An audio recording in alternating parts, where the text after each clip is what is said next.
here with Manny Lopez. Thank you for joining us. No, thank you. Thank you for having me.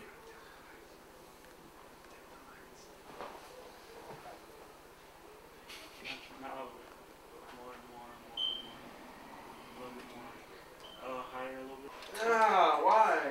Okay, today we're going to talk with Manny about Jules. My first question will be, how did you get the job for Jules? I got the job through mutual connections.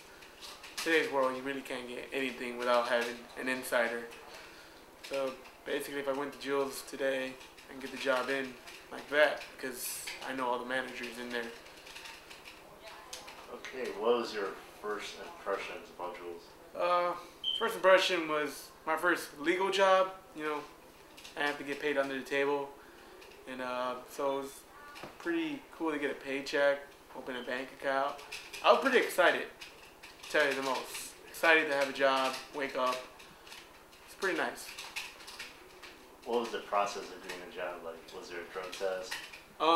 Process of job, yeah. There's a online application, then there was a wait for a call, then a second application is when you do it in person with a manager, and then after that you get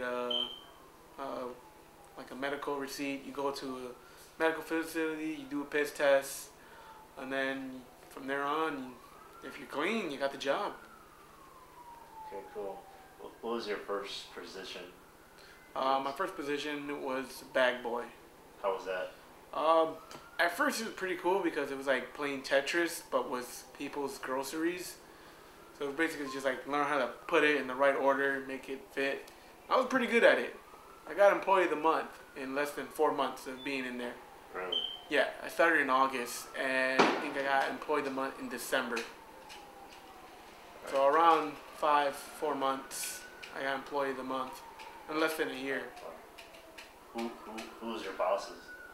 My bosses were Beep, and there was this other woman that was Beep, and You can say their name is kind of shoot interview. I like to keep their names hidden just for their Alright, safety. for like future questions, if anybody you don't like, you can say their names.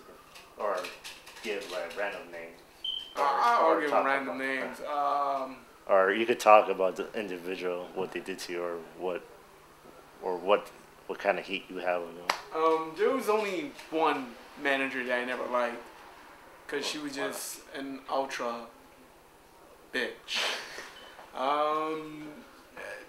I found it kind of funny because Alright, I mean, that's what's I found it funny because she thought she was like the Jewel manager of all stores, but she was really a manager of a Jewel.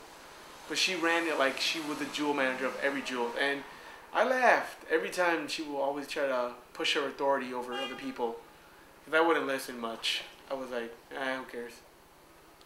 Okay, cool. Do you have any crazy guest stories? Yeah, a guy actually died in front of Jewel. Elderly man, about 70. He had a heart attack in front of the Jewel. It was like, I think around September, just 2 months into the job. One of the co-workers came in and he was all freaked out. And this co-worker, let me tell you, he's fucking lazy as hell too. This guy can do garbage, which would take like 5 minutes, and he will stretch it out to be like 45 minutes. He will literally just walk around the store and talk to you about randomness, and you just want to just tell him, shut the fuck up and move. But you can never tell it to the guy's face because he just looks like he'll break down in tears if you ever did it. But yeah, there was a guy who just had a heart attack, and that one guy came in frantic, came to the manager. He was like, I want to go home. I want to go home. I just saw somebody die. And I thought to myself, shut the fuck up, man. He's so fucking over dramatic. And then he was like just frantic, and he just kept saying he wants to go home. So I'm like, oh my god. Then after that, the whole ambulance, fire department, police. It was a pretty abnormal day at Jewel. Did you have any cliques you joined or any friends? Cliques. Well, there was a clique. I mean, between the bag boy or the bag Kurtz and the cashiers, they were like together. And there was always these cliques of grocery people. They'll stick to each other. And then the other department, there was bakery and produce. They were always together. And then we had a separate store, basically. Because it was Jewel and Osco.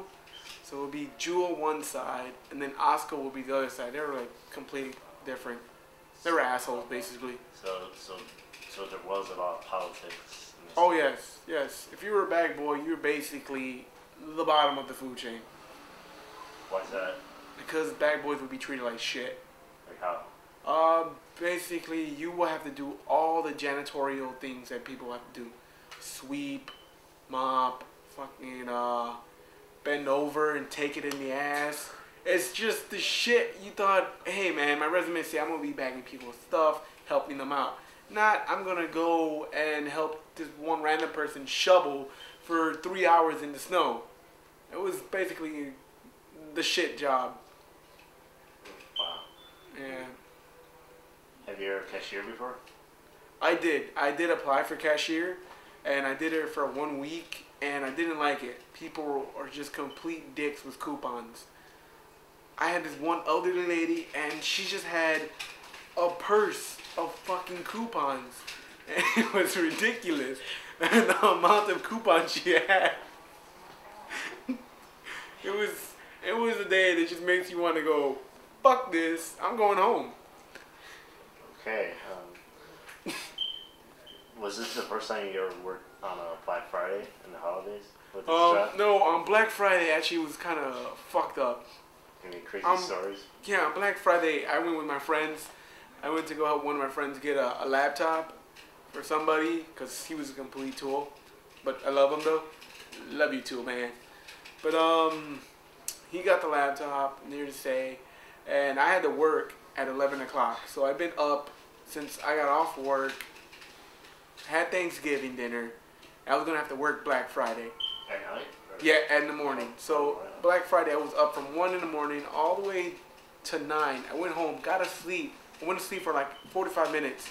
Woke up, went to work, and I was basically tired as shit. And anybody who fucked with me that day was like, they didn't want to deal with me because I was really grouchy. Like, they didn't like how I bagged. They just moved on to a different cashier. How was your schedule like? My schedule was fucking random. Like You will get 1 day off, and then they'll be like, nah, fuck your sleeping pattern. We want you to come at 6 in the morning. And no one even works at 6 in the fucking morning. It was ridiculous. I was amazed how many fucking people shop at 6 in the fucking morning. And it's all those weird people. The fucking people who don't look like they sleep. Insomniacs. Just fucking buying their coffee and bread. And then there's always this one guy. This one guy who bitch about his coffee. He was just bitch about the price.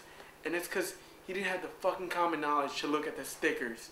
There's a 32 ounce and a 64 ounce. And he will bitch about the 32 ounce being the same price as the 64 ounce. You're still recording.